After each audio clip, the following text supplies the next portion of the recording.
I had cleared the swamp that had been sitting in my body. Many people who have sinusitis also have congestion in the chest and in the digestive system.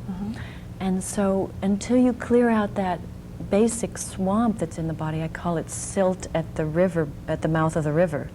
So the mouth of the river for the whole body comes to about this area of the body, which I also wanted to talk about because it's the solar plexus and the third chakra in the chakra system.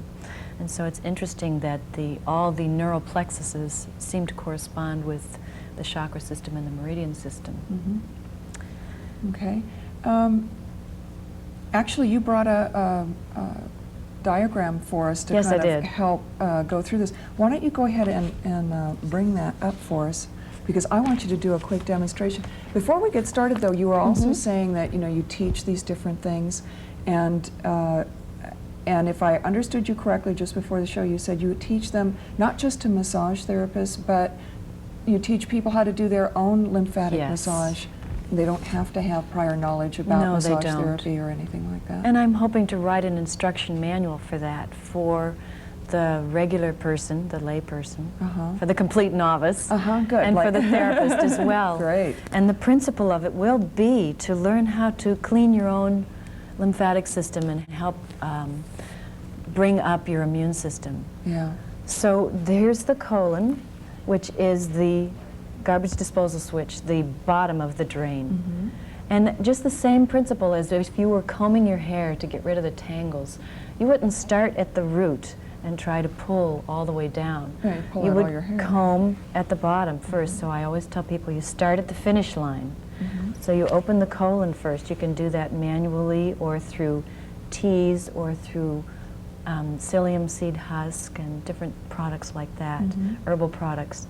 Then you clean the chest, and you clean the chest from the sides to the center and from the top to the bottom, and then the chest drains through a mysterious portion of the anatomy that Lauren never disclosed to us why it's there, but I have decided to call it the gate, and it's right here off to the left side of the bottom of the ribs, and then that gate seems to be a diagonal valley pathway that the spleen activates and drains its waste product into the colon.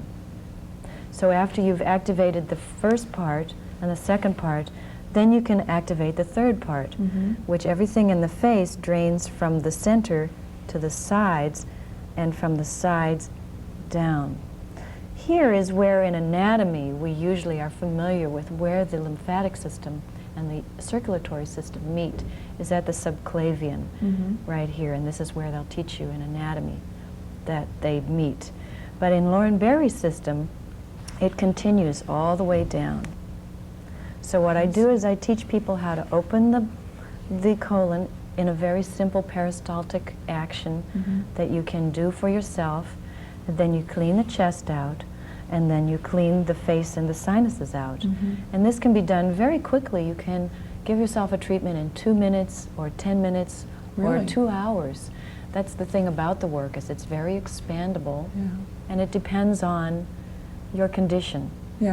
I work with a lot of people that are either going through cancer treatment or doing a maintenance to keep themselves cancer-free after having a cancer experience.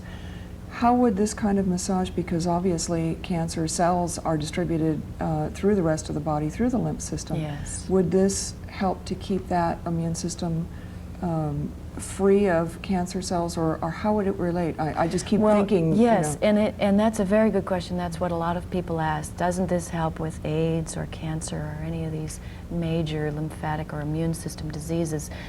The Lauren Berry system is very dramatic, and it should not be performed during the crisis part of a disease. It can be performed before or after, but not during crisis. It's kind of like the body's fighting an uphill battle, and if you dump more waste products into it, it's not doing a good job. So we contraindicate this work during chemotherapy or active cancer or active AIDS or active Epstein-Barr or during asthma attack or during a pneumonia ordeal. You do it before the crisis occurs, or after the crisis is over, you actually can wash out then the waste products that the body has tried to deal with. Great. Will you do a quick demonstration? Sure. Now, I'm telling you, I'm not going to take off my clothes, so she's just going to work up here. But So normally what we would do is clear the colon first, and we would clear the chest as well. And this is all done with very soothing, relaxing, gentle, repetitive strokes. And then when we've cleared that whole part of the pathway, then we'd come up to the neck and the face. And so that's what I'll show you now. Okay, let me put this down. I know you want me to sit back here. Yes, sit back and just let your head rest against me. I hope that's okay with my microphone. So again, you would always start at this finish line and work your way backwards and then flush it out after it's been empty. So if I finished with the chest, I would come here to the lymph nodes right underneath her earlobes. And if you'll open your jaw just a little, I can touch the lymph nodes, and I can very, very gently and slowly press that fluid down towards the subclavian. Now the fluid itself, normally I do have a little oil or lubricant on my fingers, but we can do it this way too. The fluid itself feels like aloe vera gel inside of a couple layers of saran wrap. And so just as you wouldn't try to press too hard on the aloe vera gel, you don't try to press too hard on the lymphatic. So this is not the case where deeper is better. Maybe for joint massage or sports massage that might be true. All right, you're using a very light touch, and even with that though, I can feel the muscles relaxing as well. And then what you'll feel is if I can open up the drainage from this node under the ear down towards the throat, you'll actually start to feel the sinuses drain. Then I can come up here and drain the face. And I do work with a lot of people after cosmetic surgery as well. People who've had work on their face, and of course you know that it takes some time for that to heal, and there is bruising and swelling. So I don't work on them when there are scars still being developed. But after the scars have healed and there's no more danger of opening the wound, then you can do the lymphatic work. Does that also help to break down scar tissue? There's a little bit of a different touch that breaks down scar tissue because those collagenous fibers need a little more drastic movement to have them reabsorbed. And so I do, for my post-surgical intervention class, I teach people how to work on the possible adhesions that are coming up and how to soften the incisions and how to drain the fluid. Now you have some free classes coming up in March, don't you? Yes, I'm doing a, before my class at IPSB, which is the Institute of Psychostructural Balancing in Santa Monica, I have a class on Thursday, March 10th.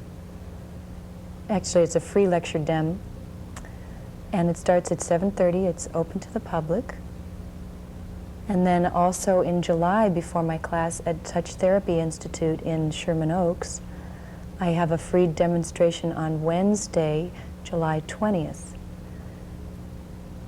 So we would do this, we would keep repeating this stroke over and over until you felt some relief. Oh, that's great. You can do it for the rest of the day. Yeah. And